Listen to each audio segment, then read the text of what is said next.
সমস্ত চক্রান্তকে নস্যাৎ করে দিয়েছি জনগণের ঐক্য দিয়ে।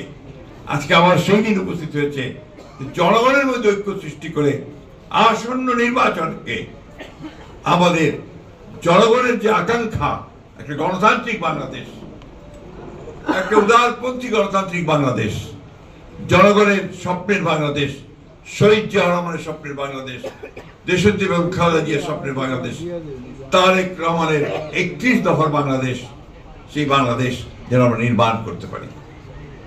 সেই জন্য আজকে এই দিনটি আমাদের কাছে অত্যন্ত গুরুত্বপূর্ণ দিন।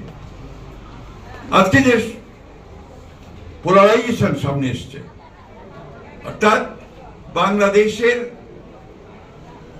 মানুষ কোনটা বেছে নেবে? সে কি স্বাধীনতাকে বেছে নেবে, সার্বভৌমত্বকে বেছে নেবে, গণতন্ত্রকে বেছে নেবে, নাকি সেই পিছিয়ে পড়া যারা অতীতে আমাদের স্বাধীনতার বিরোধিতা করেছে, আমাদের সমস্ত অগ্রযাত্রাকে ব্যাহত করার চেষ্টা করেছে, সেই শক্তিকে বেছে নেবে?